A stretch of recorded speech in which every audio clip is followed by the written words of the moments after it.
আমি সারিতা মেরি। আমি একটি প্রাইভেট কোম্পানিতে অ্যাডমিনিস্ট্রেশন ম্যানেজার হিসেবে কাজ করি এবং আমি ইসলাম গ্রহণ করতে চাই। এবং এটা শুধুমাত্র আমার জীবনের দুজন মানুষের কারণে। সেটা হলো আমি একজন মুসলিম ছেলেকে বিয়ে করতে চাই এবং আ আমি তাকে প্রতিদিন দেখি। সে যেভাবে মানুষের সাথে কথা বলে এবং তার সরলতা এবং সে খুব ধার্মিক। দ্বিতীয় ব্যক্তিটি হবেন মিস্টার জাকির। এর কারণ হলো আমি তার বক্তব্য দেখছি এবং সব ধর্ম সম্পর্কে জানাটা খুব তথ্যবহুল। আমি ইসলাম গ্রহণ করার আগে আমার আপনার কাছে স্পষ্ট করার জন্য একটি প্রশ্ন আছে। সেটা হলো মাদার মেরি অর্থাৎ মেরি, যিশুর মা, তাকে কোরআনে কিভাবে বর্ণনা করা হয়েছে? মাশাআল্লাহ বোন, একজন ধার্মিক মানুষকে দেখে ইসলামের প্রতি মুগ্ধ হয়েছেন। ইসলামে মাদার মেরিকে কিভাবে বর্ণনা করা হয়েছে এবং তার মর্যাদা কি, আপনি যদি তুলনা করেন মাদার মেরি আল্লাহ তার প্রতি সন্তুষ্ট হন, তার সম্পর্কে কোরআন এবং বাইবেলে কি উল্লেখ আছে? কোরআনে একটি সম্পূর্ণ অধ্যায় আছে, একটি পূর্ণ সূরা আছে যার নাম মারিয়াম, যীশুখ্রিস্ট আলাইহিসসালামের মায়ের নামে মারিয়াম। আপনি যদি বাইবেলের সব বই পড়েন, সেটা ওল্ড টেস্টামেন্ট হোক বা নিউ টেস্টামেন্ট, সেটা প্রোটেস্ট্যান্টদের 66টি বই হোক বা ক্যাথলিকদের 73টি বই, এমন একটি বইও নেই যার নাম মেরির নামে রাখা হয়েছে। কিন্তু কোরআনে একটি পূর্ণাঙ্গ অধ্যায় আছে যার নাম মারিয়াম, আল্লাহ তার প্রতি সন্তুষ্ট হন। এবং আপনি যদি যীশুখ্রিস্ট আলাইহিসসালামের জন্মের গল্পটি বিশ্লেষণ করেন, বাইবেল এবং কোরআনে উল্লেখ করা অনুযায়ী দুটো আলাদা, মোটের উপর সেগুলো একই, কিন্তু সূক্ষ্ম বিষয়গুলো যদি আপনি লক্ষ্য করেন, উদাহরণস্বরূপ আপনি যদি বাইবেল পড়েন, সেখানে বলা আছে যে যখন প্রথম ফেরেশতা জিবরাইল আসেন এবং মাদার মেরিকে বলেন যে তোমার একটি ছেলে হবে, তখন তিনি উত্তর দেন, কিভাবে আমার ছেলে হবে যেখানে আমি কোনো পুরুষকে চিনি না? কোনো পুরুষকে চিনি না মানে হলো শারীরিকভাবে। একই জিনিস কোরআনে। আপনি যদি কোরআনে সূরা আল ইমরানের অধ্যায় নম্বর ৩ আয়াত নম্বর ৪২ থেকে ৪৭ পড়েন, যেখানে মাদার মেরি মারিয়াম আলাইহিসসালাম তিনি বলেন যে কিভাবে আমার ছেলে হবে যখন কোনো পুরুষ আমাকে স্পর্শ করেনি, তখন প্রধান ফেরেশতা জিবরাইল উত্তর দেন, কুন ফায়াকুন। যখন আল্লাহ কোনো বিষয়ে সিদ্ধান্ত নেন এবং বলেন হও আর তা হয়ে যায়। তো কোরআনে বলা আছে, যখন মাদার মেরি প্রশ্ন করেন যে কিভাবে আমার ছেলে হবে যখন কোনো পুরুষ আমাকে স্পর্শ করেনি, তার মানে হলো কোনো পুরুষ তাকে শারীরিকভাবে স্পর্শ করেনি, তখন প্রধান ফেরেশতা জিবরাইল উত্তর দেন, যখন আল্লাহ কোনো বিষয়ে সিদ্ধান্ত নেন এবং বলেন হও আর তা হয়ে যায়। বাইবেলে প্রধান ফেরেশতা জিবরাইল উত্তর দেন যে পবিত্র আত্মা তোমার কাছে আসবে। তো যখন একজন মানুষকে ভাবতে হয় যে পবিত্র আত্মা মেরির কাছে এসে কি করবে, তো এটা আপনার মনকে এদিক ওদিক ভাবতে দেয়। এটা আপনার মনকে এদিক ওদিক ভাবতে দেয় যে পবিত্র আত্মা মেরির কাছে এসে কি করবে। অর্থটা একই।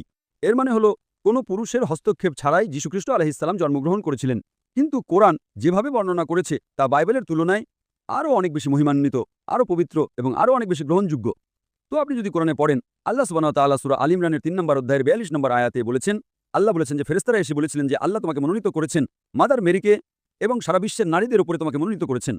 তো যে সম্মান দেওয়া হয়েছে মাদার মেরি আলাইহিস সালামকে কোরআনে, সেটা হলো আল্লাহ সুবহানাহু ওয়া তাআলা বলেছেন যে তিনি সারা বিশ্বের নারীদের মধ্যে শ্রেষ্ঠ মনোনীত নারী।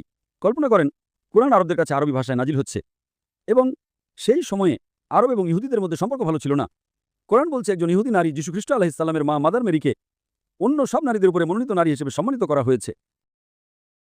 কল্পনা করেন মুহাম্মদ সাল্লাল্লাহু আলাইহি ওয়াসাল্লাম আরবদের কাছে বার্তা দিচ্ছেন এবং আসলেই তাদের বিরাগভাজন করছেন যে একজন ইহুদি নারী আরব নারীদের উপরে মনোনীত হয়েছেন। তিনি বলেননি যে তার স্ত্রী খাদিজা আল্লাহ তার প্রতি সন্তুষ্ট হন, মনোনীত নারী ছিলেন, অথবা তার কন্যা ফাতেমা আল্লাহ তার প্রতি সন্তুষ্ট হন, মনোনীত নারী ছিলেন। তিনি পারতেন না, কারণ আল্লাহ বলেছেন এটা আল্লাহ তরফ থেকে আসা ওহী, তাকে শুধু সেটাই পুনরাবৃত্তি করতে হবে। তিনি কোরআনে বলেছেন যে মাদার মেরি সারা বিশ্বের নারীদের উপরে মনোনীত নারী। তো কোরআনে মাদার মেরিকে যে সম্মান দেওয়া হয়েছে তা বাইবেলের চেয়েও অনেক উন্নত। আশা করি আপনার প্রশ্নের উত্তর পেয়েছেন বোন। ধন্যবাদ। বোন, আশা করি এতে প্রশ্নের উত্তর মিলেছে। আমি শুধু আগের বোনকে অনুরোধ করব যে বোন প্রশ্নটি করেছিলেন। প্রশ্নবর্মাক তিনি চলে গেছেন এবং তিনি ইতোমধ্যেই তার শপথ নিয়ে নিয়েছেন। ও মাশাল্লাহ। হ্যাঁ বোন, আপনাকে অনেক স্বাগত। আমি দুই ভিন্ন পরিবেশ থেকে এসেছি, তাই আমি অর্ধেক ফিলিপিনো এবং অর্ধেক ভারতীয়। তো আর আমার বেস্ট ফ্রেন্ড আমাকে এখানে নিয়ে এসেছে। আমি ইসলাম সম্পর্কে সবকিছু বিশ্বাস করি, আমার আর কোনো সন্দেহ নেই। কিন্তু আমি শুধু চাই আপনি আমাকে সাহায্য করুন। মানে আমি আসলে নিশ্চিত নই যে সত্যি কি আমাকে বাধা দিচ্ছে, তাই আমি শুধু আপনার কাছে জানতে চাই আপনি কি আমাকে সাহায্য করতে পারবেন কিনা। অবশ্যই বোন, আপনি আপনার প্রশ্ন করতে পারেন। সন্দেহটা কি? সেটাই সেটাই সন্দেহ।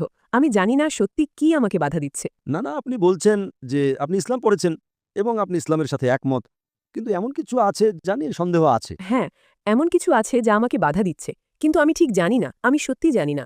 বোন প্রশ্ন করেছেন যে এমন কিছু আছে যা আমাকে বাধা দিচ্ছে, কিন্তু আমি জানি না কি বাধা দিচ্ছে।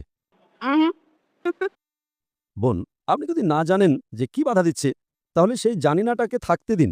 আপনি শুধু সেটা ভুলে যান এবং এক ধাপে এগিয়ে যান। ঠিক আছে। বোন, আপনি কি বিশ্বাস করেন যে ঈশ্বর এক?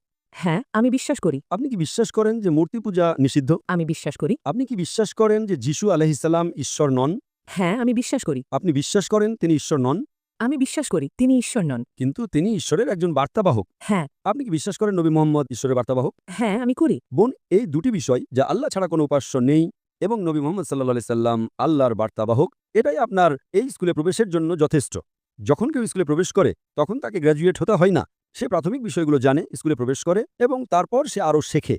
তাই আপনার কাছে আমার অনুরোধ থাকবে যে আপনি যদি বিশ্বাস করেন যে কোনো উপাস্য নেই আল্লাহ ছাড়া, এবং আপনি বিশ্বাস করেন যে মূর্তি পূজা নিষিদ্ধ, আপনি বিশ্বাস করেন নবী মোহাম্মদ সাল্লাহ সাল্লাম ঈশ্বরের বার্তাবাহক, আপনি এগিয়ে যান এবং ইনশাআল্লাহ ঈশ্বর আপনাকে আরও পথ দেখাবেন এবং ইনশাআল্লাহ আপনি আরও বেশি ধর্মপালনকারী মুসলিম হবেন। ঠিক আছে। তাহলে আপনি ইসলাম গ্রহণ করতে চান বোন? আমার মনে হয় আমার করা উচিত, কেন নয়? আপনাকে কি কেউ জোর করছে? না, কেউ আমাকে জোর করছে না। আপনি কি আপনার নিজ ইচ্ছাই করছেন? হ্যাঁ আমি তাই করছি। তাহলে ইনশাআল্লাহ আমি শুধু এটা আরবিতে বলবো আর আপনি আমার সাথে সাথে বলবেন। ঠিক আছে। আশহাদু আশহাদু আল্লাহ আল্লাহ ইলাহা ইলাহা ইল্লাল্লাহ ইল্লাল্লাহ ওয়া আশহাদু ওয়া আশহাদু আন্না আন্না মুহাম্মাদান মুহাম্মাদান আবদুহু আবদুহু ওয়া রাসূলুহু। ওয়া রাসূলুহু। আমি সাক্ষ্য দিচ্ছি আমি সাক্ষ্য দিচ্ছি যে যে আল্লাহ ছাড়া কোনো উপাস্য নেই। আল্লাহ ছাড়া কোনো উপাস্য নেই। নবী মুহাম্মদ নবী মোহাম্মদ হলেন বার্তাবাহক এবং আল্লাহর বান্দা। হলেন বার্তাবাহক এবং আল্লাহর বান্দা। মাশাআল্লাহ, আপনি মুসলিম হয়েছেন। আমি আল্লাহ সুবহানাহু ওয়া তাআলার কাছে প্রার্থনা করি তিনি আপনাকে আরও পথ দেখান এবং যে কোনো বাধা দূর করেন। এবং যদি আপনার কোনো প্রশ্ন থাকে তবে আপনি সবসময় স্বাগত ইমেল করতে zakir@irf.net এ, এবং ইনশাআল্লাহ আমরা চেষ্টা করব আপনার প্রশ্নগুলোর উত্তর দিতে, যদি পরবর্তীতে আরও কিছু থাকে ইনশাআল্লাহ। ধন্যবাদ।